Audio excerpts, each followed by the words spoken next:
इन दोनों साइंटिस्टों के सामने मैंने कहा कि चंद्रयान 3 की सफलता की कहानी चंद्रयान 2 ने लिखा है। इसलिए किसान के बेटों, नौजवान दोस्तों, किसी एक सफलता से और विफलता से अपने जीवन के इतिहास को मत पहचान लेना।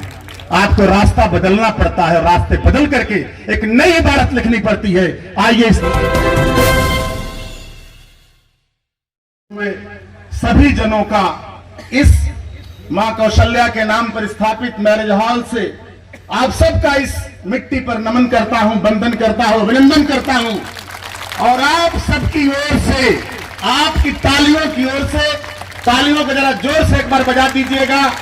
ये अरविंद सिंह के लिए तालियां हैं, ये तालियां पद्मजा सिंह के लिए हैं, ये तालियां चाहे आदरणीय हम सब के नेता मत जी बजा रहे हैं, चाहे आप सब बजा रहे हैं। आज की तारीख और आज का ये निमंत्रण और आज सबकी ओर से बहुत बहुत अभिनंदन और वंदन इस बात के लिए कि आप सबने एक ऐसे सपूत को पैदा किया। हम लोग इस देश में जरूर टेलीविजन से, टीवी से, विज्ञान प्रगति से, अनेक अखबारों से, सूचना के तंत्रों से देश को जानने का प्रयास करते हैं। यह सुखद अवसर है कि जब चंद्रयान 2 एक तरह से अपनी कक्षा में पहुंचने के लिए, अपने मिशन के लिए जब कामयाब नहीं हुआ था, उसी दिन हम जैसे भारत के बेटों ने यह बात सोच ली होगी कि आने वाला समय चंद्रयान 3 का हो जाएगा। मैंने वैज्ञानिक मित्र से अपनी ये बात साझा किया। उनकी धर्मपत्नी को व्यक्तिगत रूप से कमरे में बधाई देके कहा था कि मैं तो इन दोनों साइंटिस्टों के सामने मैंने कहा कि चंद्रयान 3 की सफलता की कहानी चंद्रयान 2 ने लिखा है। इसलिए किसान के बेटों, नौजवान दोस्तों, किसी एक सफलता से और विफलता से अपने जीवन के इतिहास को मत पहचान लेना। आपको रास्ता बदलना पड़ता है, रास्ते बदल करके एक नई इबारत लिखनी पड़ती है। आइए इस नई सदी का हम नए वैज्ञानिकों के साथ स्वागत करें।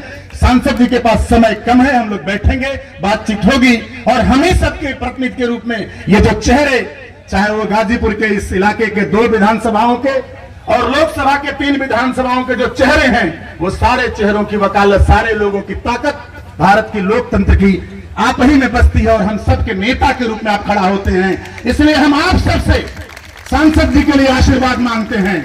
ये सांसद के लिए, जिस सांसद ने कभी भगीरथ के वेदों में हम लोगों ने पढ़ा होगा, पुराणों में पढ़ा होगा कि मां गंगा को साफ करने का और धरती पर ले आने का अगर कहीं भगीरथ का प्रयत्न आ रहा होगा कि किसान के खेतों में खुशहाली आएगी, उनको जीविकोपार्जन होगा, तो मुझे इस बात की बेहद खुशी है कि आपके गौरवशाली सांसद ने इन नदियों को साफ करा करके आपके हाथ से बाढ़ को बचाने का काम, आपको खेतों को पानी देने का काम किया। दुनिया में एक मकसद होता है, किसी भी लक्ष्य पर पहुंचने के लिए कोई रास्ता चुना जाता है। ये सड़कें हमारे लिए जरूरी हैं, लेकिन जहूराबाद का एक एक आदमी, चाहे वो किसी पार्टी का होगा, किसी धर्म और जाति का, मजहब का होगा, लेकिन आदमी बोलता है चाहे नहीं बोलता है, ये ईंट और दीवारें बोलने लगती है। बीरेंद्र सिंह मस्त, ये बहुत बड़ी बात है, ये बड़ी सफलता है। इसलिए आप सबसे, माताओं बहनों से और बैठे हुए सभी साथियों से आदरणीय सांसद जी के लिए आशीर्वाद मांगते हुए पुनः आप सबका स्वागत करते हुए अपनी बात को समाप्त करता हूं। भारत माता की, भारत माता की, भारत माता की। धन्यवाद आप सबका।